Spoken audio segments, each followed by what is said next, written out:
It's a beautiful day here in Virginia. It's a balmy 28 degrees, kind of cool. But I'm in a local park here in Virginia. And I want to talk about our next video. We've been talking about Nebuchadnezzar's dream.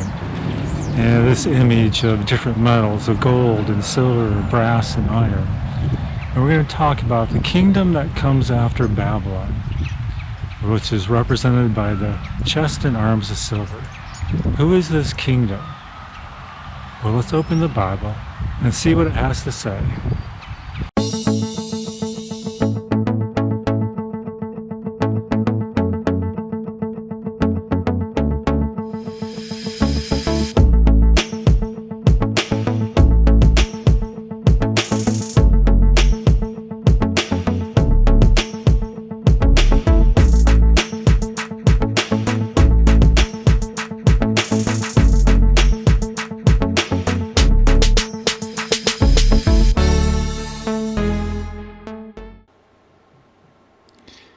In today's video, we're going to continue our study of the dream that Nebuchadnezzar had in Daniel chapter 2. We're just going to do a little review, and then we're going to determine by the Bible, from the Bible, who this second kingdom is that follows Nebuchadnezzar and Babylon. The kingdom of the silver chest and arms. Let's start in Daniel 2, verse 37. Thou, O king, art the King of kings, for the God of heaven has given thee a kingdom, power, and strength, and glory. And wheresoever the children of men dwell, the beasts of the field and the fowls of the heaven hath he given into thy hand, and hath made thee rule over them all. Thou art this head of gold. So this head of gold of this statue, this image that was Nebuchadnezzar's dream, represents him and his kingdom, the kingdom of Babylon. Verse 39. And after thee shall arise another kingdom inferior to thee, and a third kingdom of brass, which shall bear rule over all the earth. And the fourth kingdom shall be strong as iron, for as much as iron breaketh in pieces and subdueth all things, and as iron that breaketh all these shall it break in pieces and bruise. And whereas thou sawest the feet and toes, part is clay, and part of iron, the kingdom shall be divided. But there shall be in it of the strength of the iron. For as much as thou sawest the iron mixed with miry clay, and as the toes of the feet were part of iron and part of clay, so the kingdom shall be partly strong and partly broken. And whereas thou sawest iron mixed with miry clay, they shall mingle themselves with the seeds of men, but they shall not cleave one to another, even as iron is not mixed with clay. And in the days of these kings shall the God of heaven set up a kingdom which shall never be destroyed. And the kingdom shall not be left to other people, but it shall break in pieces and consume all these kingdoms, and it shall stand forever. For as much as thou sawest that stone that was cut out of the mountain without hands, and that it brake in pieces the iron, the brass, and the clay, and the silver, and the gold, the great God hath made known to the king what shall come to pass hereafter. And the dream is certain, and the interpretation thereof sure. So, through this dream, God is giving Nebuchadnezzar information about the future of the world, the future of humanity. Starting with his kingdom, which is represented by the head of gold. And after his kingdom is going to come another kingdom inferior to his. And the chest of silver and the arms of silver represent this next kingdom. And we're going to go to the Bible and see what this next kingdom is, who it is. We're going to go to Daniel chapter 5. And we're going to look at verses 1 through 12. Verse 1. Belshazzar the king made a great feast to 1,000 of his lords, and drank wine before the 1,000. Now Belshazzar is currently co-reigning with his father Nabonidus, who is Nebuchadnezzar's son-in-law. He married one of Nebuchadnezzar's daughters. And so Belshazzar is his grandson. Now Nebuchadnezzar has died. His son, Evil Marduk, reigned for 2 years after his death. Then his son-in-law, Neriglissar, reigned 4 years. Then Neriglissar's son reigned for 9 months. And then Nabonidus and Belshazzar were reigning here. Belshazzar was reigning for about 3 years with his father. His father had been reigning quite a bit longer than that. So here we have Belshazzar, who is co-reigning with his father, and he's making this great feast of thousands of his lords, drinking wine before the thousands. Now, another thing you need to know about this point in time is that Babylon is involved in a war with the Medes and the Persians. And the Medes and the Persians have been defeating them. And one of their last strongholds is the city of Babylon. Now you have to understand what this city is like. This city is approximately 15 miles square. And it has a wall that surrounds it that is 350 feet tall and about 87 feet wide. Some places you'll read it's 320 feet tall and 80 feet wide. The dimensions vary, but it's very grand and very impenetrable. It also has the Euphrates rivers running through it.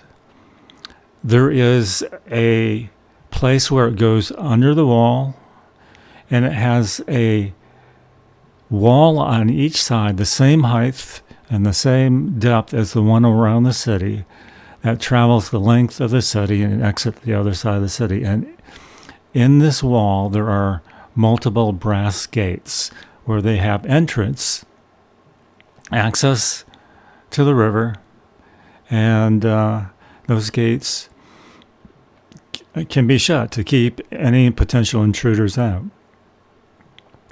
So Belshazzar,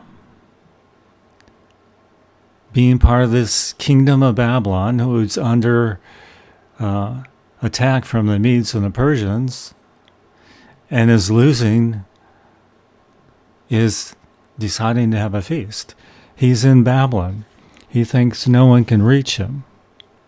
So let's continue this story. Verse 2. Belshazzar, while he tasted the wine, commanded to bring the golden and silver vessels which his father Nebuchadnezzar had taken out of the temple which was in Jerusalem, that the king and his princes, his wives and his concubines might drink therein. Then they brought the golden vessels that were taken out of the temple of the house of God, which was at Jerusalem, and the king and his princes, his wives and his concubines drank in them. They drank wine and praised the gods of gold and of silver, of brass, of iron, of wood, and stone.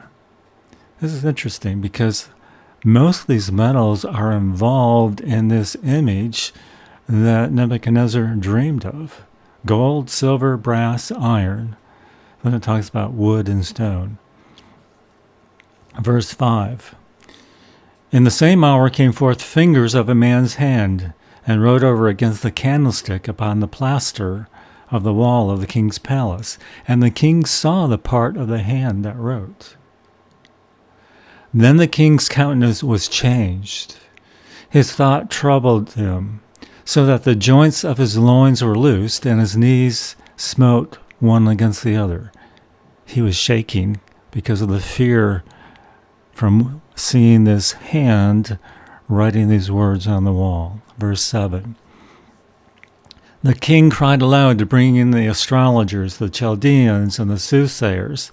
And the king spake and said to the wise men of Babylon, Whoever shall read this writing, and show me the interpretation thereof, shall be clothed with scarlet, and have a chain of gold around his neck, and shall be the third ruler in the kingdom.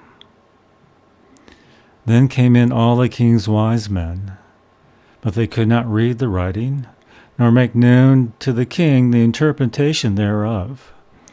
Then was King Belshazzar greatly troubled, and his countenance was changed in him, and his lords were astonished. Now the queen, by reason of the words of the king and his lord, came into the banquet house, and the queen spake and said, O king, live forever. Let not thy thoughts trouble thee, nor let thy countenance be changed. This queen is most likely his mother, the wife of his father, who he's co-ruling with. She was not at this feast or this party, and heard of the happenings there and came into the banquet house. Verse 11, There is a man in thy kingdom, in whom is the spirit of the holy gods. And in the days of thy father, light and understanding and wisdom, like the wisdom of the gods, was found in him, whom the king Nebuchadnezzar, thy father, the king, I say that father, made masters of the magicians, astrologers, Chaldeans, and soothsayers, talking about Daniel. For as much as an excellent spirit in knowledge and understanding, interpreting of dreams, and showing of hard sentences, and dissolving of doubts were found in the same Daniel, whom the king named Belteshazzar. Now let Daniel be called, and he will show the interpretation. Is this story sound familiar? Verse 7, the king had all the wise men of Babylon come in and asked them to read or to interpret this writing on the wall. And they couldn't. They didn't understand it. They couldn't make known to the king the interpretation thereof, just as what happened with King Nebuchadnezzar. So the queen suggested to her son Belshazzar that he call Daniel and see if he would interpret the dream. So let's review what happened. Belshazzar was feasting with 1,000 of his lords, his wives, and his concubines. And he had them bring in some of the articles from the temple in Jerusalem, God's temple, the cups that they could drink wine out of. And in the process of this happening, he saw this writing, this hand writing on the wall. He was amazed to the point that he started shaking, his knees knocking together. And he saw these words being written, Mene, Mene, Tekel, Upharsis, written on the wall. And he didn't know what it meant. He called in his wise men, his astrologers, and they simply could not tell him what the meaning of these words were. So let's continue with verse 13. Then was Daniel brought in before the king, and the king spake and said unto Daniel, Art thou Daniel, which art of the children of the captivity of Judah, whom the king my father brought out of Jewry? I have even heard of thee, that the spirit of the gods is in thee, and that light and understanding and excellent wisdom is found in thee. And now the wise men, the astrologers, have been brought in before me, that they should read this writing and make known unto me the interpretation thereof. But they could not show the interpretation of the thing. And I have heard of thee, that thou canst make interpretation and dissolve doubts. Now if thou can read the writing and make known to me the interpretation thereof, thou shalt be clothed with scarlet, and have a chain of gold about thy neck, and shall be the third ruler in the kingdom. Then Daniel answered and said before the king, Let thy gifts be to thyself, and give thy rewards to another. Yet I will read the writing unto the king, and make known to him the interpretation. O thou king, the Most High God gave Nebuchadnezzar thy father a kingdom, and majesty, and glory, and honor. And for the majesty that he gave him, All the people, nations, and languages trembled and feared before him, whom he would slew, and when he would be kept alive, and whom he would set up, and whom he would put down. But when his heart, talking about King Nebuchadnezzar, but when his heart was lifted up, and his mind hardened in pride, he was disposed from his kingly throne, and they took his glory from him. And he was driven from the sons of men, and his heart was made like the beast, and his dwelling was with the wild asses, and they fed him with grass like oxen, and his body was wet with the dew of heaven, till he knew that the Most High God ruled in the kingdom of men, and that he appointed over it whomsoever he will. You can read about this account in Daniel chapter 4. And thou, his son, O Belshazzar, hast not humbled thine heart, though thou knewest all this. He knew the history of his grandfather. He knew what happened, and he knew why it happened. But in spite of this, he decided to mock God by bringing in the vessels from God's temple and using them in this feast, praising the gods of gold, silver, brass, iron, wood, and stone. Verse 23.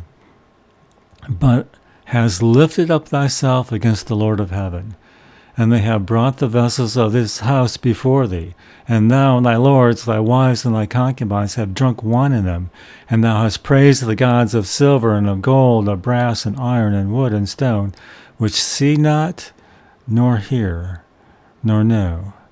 And the God in whose hand thy breath is, in whose are all thy ways, hast thou not glorified. He's mocking God, the creator of the heavens and the earth, who gives Belshazzar his very breath, his very life, and who has put him in power. And he has failed to glorify God.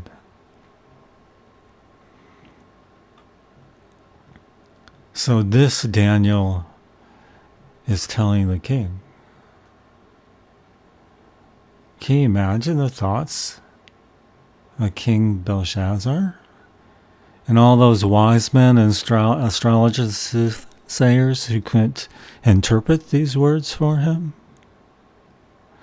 Here Daniel is an old man, but God has still blessed him with knowledge and wisdom and understanding, and has given him the interpretation of King Belshazzar's handwriting on the wall.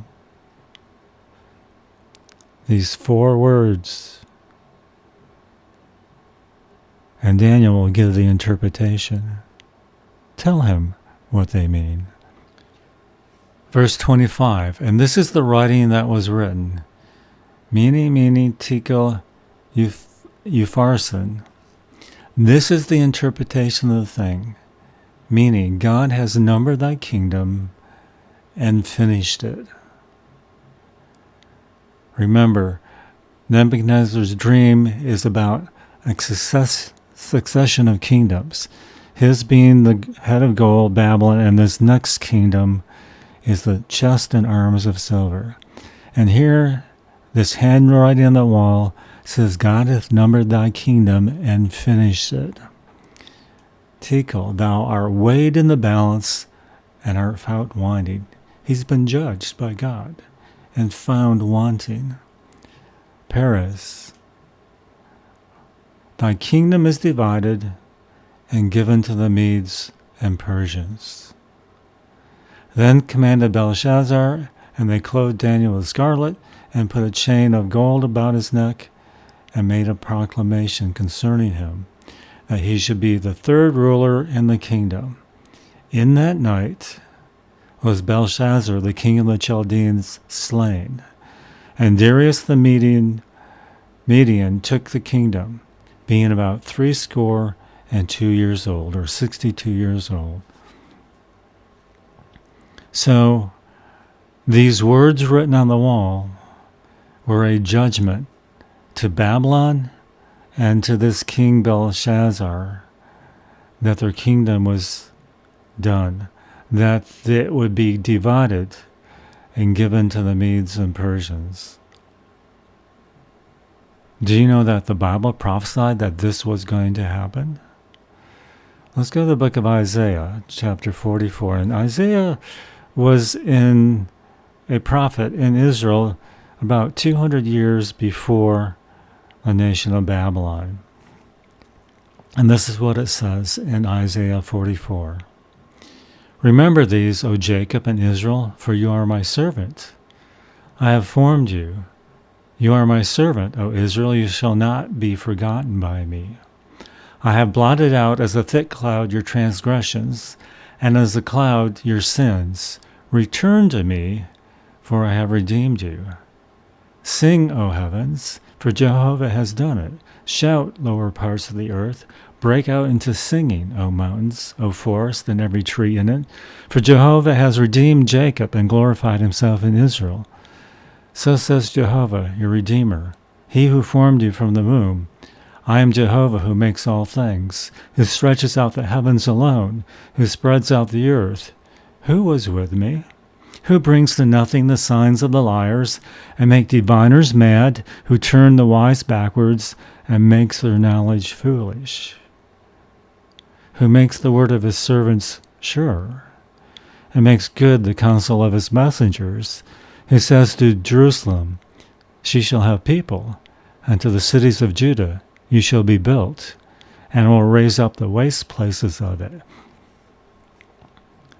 This is talking about the experience of Daniel with Nebuchadnezzar and now with Belshazzar, who brings to nothing the signs of the liars and make diviners mad, who turns the wise backwards and make their knowledge foolish, who makes the word of his servant Daniel sure, and makes good the counsel of his messengers, and talks about Jerusalem being built again. Remember, Nebuchadnezzar had destroyed Jerusalem as well as the temple.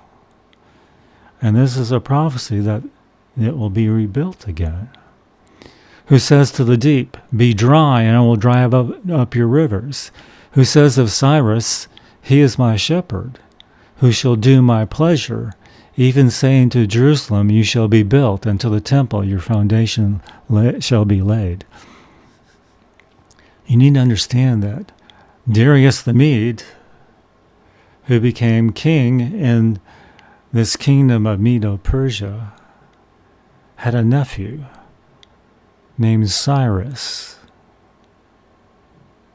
who was of the Persian line. Notice it says, to the deep, in verse 27, be dry, and I will dry up your rivers. How was Babylon overcome? Cyrus and his army diverted the river Euphrates to the point that it was low enough for his soldiers to go through under the wall into the city. You say, well, but they had walls along the river, just as high as the walls outside, with gates in them. You're exactly right. Chapter 45, verses 1 through 13. So says Jehovah his anointed to Cyrus, whose right hand I have made strong in order to humble the nations before him, and I will loosen the loins of the kings to open before him 2-leaved gates, and the gates shall not be shut. Belshazzar, seeing the writing on the wall, knees shaking together, loosening the loins of the kings, for some reason, the gates from the river into the city were left open. And his army was able to go under the wall, through the river because it had been lowered, into the city, through the gates, and defeated the army of Babylon and killed King Belshazzar. Verse 2, I will go before you and make hills level. I will break in pieces the bronze gates and cut the iron bars in two, and I will give you the treasures of darkness and hidden riches of secret places, that you may know that I am Jehovah, who calls you by your name, the God of Israel. Now Cyrus was named 200 years before this happened. Verse 4. For Jacob my servant's sake, and Israel my elect, I have even entitled you. I have named you, though you have not known me. I am Jehovah, and there is none else, no God besides me. I clothed you, though you have not known me, that they may know from the rising of the sun to the sunset that there is none besides me. I am Jehovah, and there is none else. Forming the light and creating darkness, making peace and creating evil, I, Jehovah, do all these things. Drop down from above, O heavens, and let the clouds pour down righteousness. Let the earth open, and let salvation bear fruit, and let righteousness spring up together. I, Jehovah, have created it. Woe to him who fights with the one who formed him. A potsherd among the potsherds of the earth. Shall the clay say to its former, what are you making? Or your work, he has no hands? Woe to him who says to his father, what are you fathering? Or to the woman, what are you laboring over? So says Jehovah, the Holy One of Israel, and the one who formed him. Do you ask me of the things to come? Do you give command to me about my sons and about the work of my hands? I have made the earth and created man on it. I with my hands have stretched out the heavens, and all the host have I commanded. I have raised him up in righteousness, and I will direct all his ways. He shall build my city, and he shall let my captives go, not for price nor reward, says Jehovah of hosts. Cyrus, who defeated the city of Babylon, was named 200 years ahead of time to do these things. It tells in Isaiah that he would divert the water, that the gates to the inner city would be left open. And now he is saying that Cyrus will build my city, and he shall let my captives go, and not for price nor reward. Cyrus would be the first one to command that those in Babylon, the Jews in Babylon who wished to go back to Jerusalem to rebuild the city, to rebuild the temple, could leave. What an account. What a story of God's working in humanity. The dream of Nebuchadnezzar, the statue of the head of gold, the chest and arm of silvers, the belly and thighs of brass, the legs of iron, and the feet and toes of iron and clay mixed together. History is starting to happen according as God said it would. This second kingdom, the kingdom of silver chest and silver arms, is the kingdom of Medo-Persia.